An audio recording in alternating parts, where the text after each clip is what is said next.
Everyone's arguing about capitalism versus socialism, but nobody's talking about the actual experiments. We have data, real countries, real results, a century of testing both systems in practice.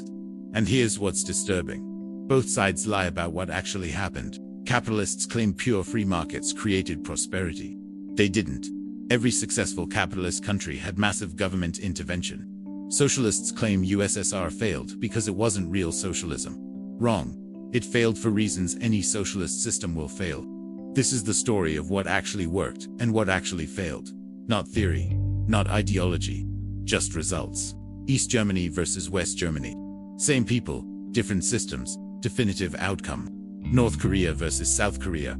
Same culture, opposite economics, night and day results. China under Mao versus China under Deng. Same country, different policies. One killed millions, and one created the biggest economic miracle in history. Stay with me, because what you're about to learn will destroy both the capitalist and socialist narratives. Reality is more complex, more interesting, and more useful than either ideology admits. Let's start with the clearest test case in history, Germany. World War II ends. Germany is divided. East Germany becomes communist under Soviet control. West Germany becomes capitalist under Allied control. This is the perfect experiment. Same people, same culture, same history, same devastation from the war. The only difference, economic system. Fast forward to 1989. What happened? West Germany became one of the richest countries in Europe. High wages, full employment, modern infrastructure, technological innovation, rising living standards. East Germany became poor. Shortages of basic goods, crumbling infrastructure, declining productivity. People trying to escape to the West. When the Berlin Wall fell, the difference was visible from space. West Berlin lit up at night. East Berlin was dark. That's not metaphor. That's literal satellite imagery. Case closed. Right. Capitalism won. Socialism failed. But wait. Let's look at what actually happened in West Germany. West Germany didn't practice free market capitalism. They practiced social market economy. Here's what that meant. Strong unions with legal rights to negotiate wages. Mandatory worker representation on corporate boards, universal healthcare paid for by taxes, free university education, generous unemployment benefits, heavy regulation of industries, progressive taxation funding, large welfare state, government ownership of major infrastructure. This isn't pure capitalism. This is capitalism with massive socialist elements. Meanwhile, what about East Germany? They practiced central planning. Government owned all major industries, set all prices, controlled all production. No private property, no market signals. This is pure socialism. And it failed spectacularly. But here's what's important. West Germany succeeded, not because of pure capitalism, but because of mixed economy. Capitalism for production and innovation. Socialism for distribution and security. Now, let's look at Korea, because the results are even more dramatic. Korean War ends. Korea is divided. North becomes communist. South becomes capitalist. Today, South Korea is the 10th largest economy in the world. High-tech leader, rich population, global cultural influence. North Korea is an impoverished dictatorship. Frequent famines, no electricity. Population half the height of South Koreans due to malnutrition. Again, capitalism wins. Right. But look at what South Korea actually did. They didn't use free markets. They used heavy government intervention in economy, state-directed industrial policy, government picking which industries to develop. Massive subsidies to chosen companies, protectionist trade policies for decades. Government-controlled banks funding favored industries, suppression of labor unions until 1980s. This isn't free market capitalism. This is state capitalism. Government directing the economy towards specific goals. North Korea, meanwhile, practiced pure command economy and failed catastrophically. Pattern emerging. Pure socialism fails. Pure capitalism isn't what successful countries actually practiced. But let's look at the most important case study. China. China ran the ultimate experiment. Same country, different policies, definitive results. 1949 to 1976. Mao Zedong rules China. He implements pure socialism. The Great Leap Forward, 1958 to 1962. Mao collectivizes all agriculture, abolishes private property, forces peasants into communes, tries to industrialize through sheer willpower. Result: 15 to 45 million people die. Worst famine in human history. Industrial production collapses. Economy devastates. The Cultural Revolution, 1966 to 1976. Mao purges intellectuals and capitalist roiders, shuts down universities, destroys cultural heritage, creates chaos. Result: economy stagnates. Technology falls behind. China becomes international laugh. By 1976, China is one of the poorest countries on earth. Average income, $200 per year. Life expectancy, 60s. Most people are farmers living in poverty. Then Mao dies. Deng Xiaoping takes power. And he does something revolutionary. It doesn't matter if the cat is black or white, as long as it catches mice. Translation: ideology doesn't matter. Results matter. Deng implements market reforms. 1978. Allows private farming. Peasants can keep surplus production. 1980. Creates special economic zones with capitalist rules. 1984. Allows private businesses in cities. 1990s. Privatizes most state-owned industries. 2001. Joins WTO, integrates into global capitalism. But here's the key. China doesn't become purely capitalist. They create socialism with Chinese characteristics, which means Communist Party maintains political control. Government owns major banks and key industries. State can direct economic development. But private business and markets handle most of economy. Foreign investment welcome but controlled. This is neither pure capitalism nor pure socialism. It's pragmatic hybrid. And the results: 1976 to 2024. Fastest economic growth in human history. 800 million people lifted out of poverty. China becomes world's second largest economy. Average income increases 50x. Life expectancy rises to late 70s. Extreme poverty nearly eliminated. Modern cities rival anywhere in the world. Same country, same people, different economic system. Dramatically different results. Mao's pure socialism, disaster and mass death. Deng's hybrid system, greatest economic miracle in history. But let's be clear about what didn't work in socialism, and what did. Here's what consistently failed in socialist systems. Central planning of complex economies. Soviet Union had Gazprom Central Planning Agency that set production quotas for every factory in the country. The problem? They are trying to calculate millions of variables. How many shoes should factory X produce? What size? What style? Who needs them? Where should they be shipped? In a market, prices communicate this information. High prices signal demand. Low prices signal oversupply. Resources flow automatically toward what's needed. In central planning, bureaucrats guess. And they guess wrong. Constantly. Result: Soviet Union had frequent shortages of basics like toilet paper and bread. But massive overproduction of things nobody wanted. They once produced 120 million pairs of size 9 shoes, when most people needed size 8 or 10. Because the plan said 120 million pairs, so they made 120 million pairs. Lack of price signals. In socialism, government sets prices. They try to make things affordable, so they set prices below production cost. Bread costs less than the grain to make it. Housing costs less than construction. This seems compassionate, but it creates disaster. If bread costs less than grain, farmers feed bread to pigs instead of grain. If housing costs less than construction, nobody builds housing. You get shortages, waiting lists, black markets, corruption. Soviet citizens spent an average of 2 hours per day waiting in lines. Not because there wasn't enough production capacity, because prices didn't signal where production was needed. Innovation suppression. In capitalism, innovation creates profit. Invent something people want, get rich. In socialism, innovation threatens the plan. If you invent a better way to make shoes, you're disrupting the quota system. You're making planning harder. So, innovation was discouraged. Inventors were sometimes punished for exceeding quotas, because it made other factories look bad. Result: Soviet Union fell further and further behind technologically. By 1980s, their consumer goods were 20 to 30 years behind the West. Corruption and black markets. When official systems don't work, people create unofficial systems. In USSR, everyone knew someone who could get things. Black connections and favors became the real economy. Want good healthcare?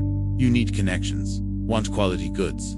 You need black market contacts. Want anything done efficiently? You need bribes. The official socialist system was a facade. The real economy was corrupt capitalism hiding underneath. Now, what about capitalism's failures? Because capitalism failed just differently. Here's what consistently failed in capitalist systems. Pure free markets create monopolies. 19th century America, unregulated capitalism.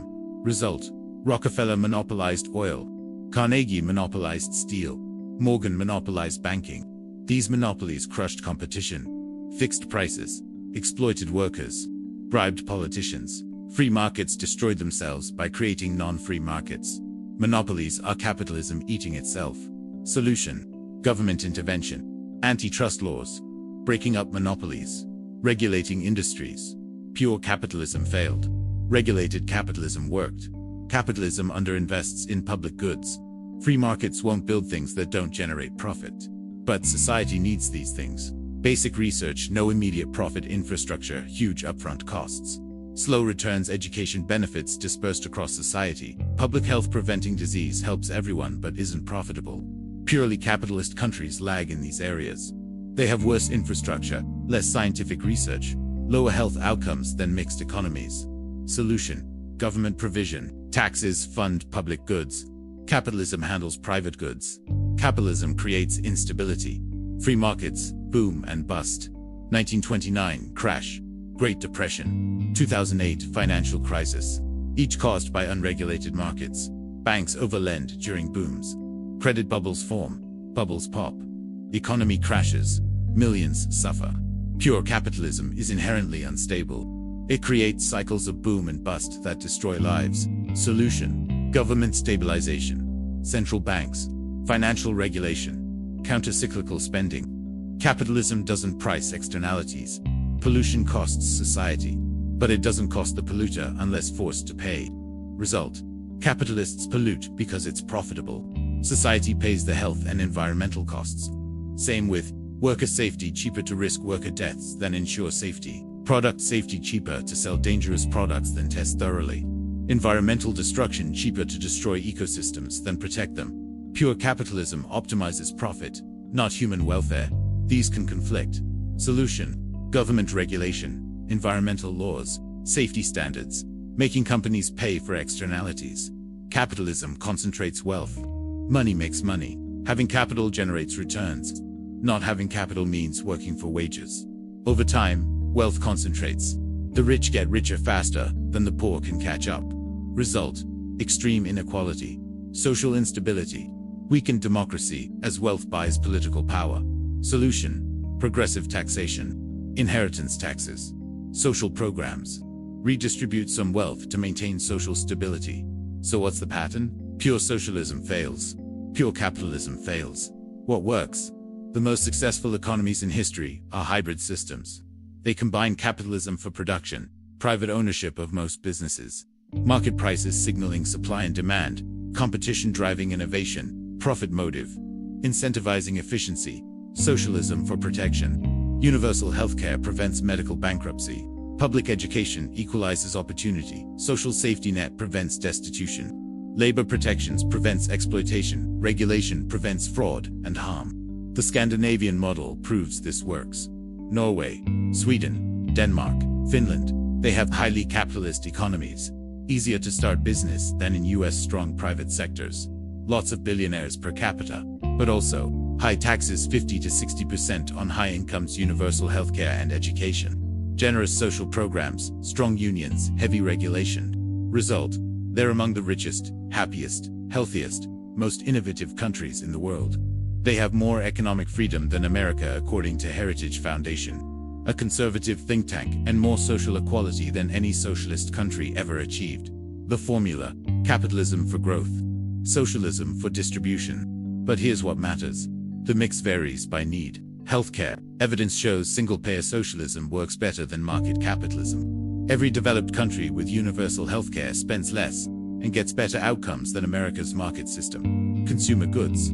Evidence shows market capitalism works better than state provision. Soviet citizens had terrible consumer goods despite central planning.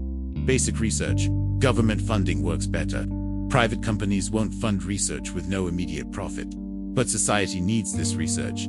Natural monopolies, utilities, infrastructure, government provision, or heavy regulation works better. Competition doesn't work when you can't have multiple competing power grids or water systems. Innovation-driven industries, tech, consumer products. Private capitalism works better. Market competition drives rapid innovation. The key is using the right tool for the right job. Use markets where they work, consumer goods, services, innovation. Use government where markets fail, healthcare, education, infrastructure, basic research, social safety net. This isn't ideology. This is pragmatism. Results over theory. But one more thing matters: context. Poor countries need different policies than rich countries. China in 1980 needed massive industrialization. Opening to capitalism made sense. China today needs environmental protection and social safety net. More socialist policies make sense. Context matters. One size doesn't fit all. So here's what actually worked. Pragmatic, mixed economies that use the best tools for each problem. Pure socialism failed everywhere it was tried. Central planning can't handle complex economies. Lack of prices causes shortages. Innovation gets suppressed. Corruption becomes endemic. USSR collapsed. Maoist China killed millions. North Korea is impoverished. Venezuela destroyed a rich country through socialism. The evidence is overwhelming. Pure socialism doesn't work. Pure capitalism failed everywhere it was tried without modification. Creates monopolies. Underinvests in public goods. Generates instability. Ignores externalities. Concentrates wealth until social collapse. 19th century America was a nightmare for workers. Great Depression nearly destroyed capitalism. 2008 crisis required massive government intervention. The evidence is clear. Pure capitalism doesn't work either. What worked? Mixed economies. Nordic countries. Germany. Modern China. Post-war Japan. Canada. Netherlands. Countries that use capitalist markets for most goods and services. Government provision of healthcare and education. Strong social safety nets. Regulation preventing exploitation and harm. Progressive taxation reducing inequality. These are the richest, healthiest, happiest, most stable countries in history. The debate shouldn't be capitalism versus socialism. It should be, what mix works best for which problems? Use markets where they work. Use government where markets fail. Results over ideology. But here's why this matters now. Both American political parties are wrong. Republicans want pure capitalism, deregulation, tax cuts, market solutions for everything. This doesn't work. It creates instability and inequality. Democrats sometimes flirt with pure socialism. Heavy regulation, government control. This doesn't work either. It suppresses innovation and creates inefficiency. The answer is in the middle. But that's not politically exciting. Can't sell it with simple slogans. Markets with guardrails doesn't fit on a bumper sticker. Capitalism for growth, socialism for distribution doesn't inspire rallies. But it's what works. Proven by a century of experiments across dozens of countries. What do you think? Is mixed economy the answer, or should we go pure in one direction? Drop your thoughts in comments. Because we have the data. We know what works. We've tested everything. Pure socialism, failure. Pure capitalism, failure. Pragmatic mix, success. The question isn't which ideology is right. The question is which mix works best for your country's specific situation. And that's not a question ideology can answer. Only evidence can. The 20th century was a massive experiment. We tested capitalism versus socialism in real countries with real people. The results are in. Both pure systems failed. Mixed systems succeeded. Time to stop arguing ideology and start learning from results. Because millions of people died testing these systems. We owe it to them to learn the right lessons. Not the lessons that fit our ideology. The lessons that actually work. That's what the data shows. That's what history teaches. Use what works. Discard what fails. Results over theory. That's the real lesson of capitalism versus socialism. Everything else is just religion, wearing economic terminology.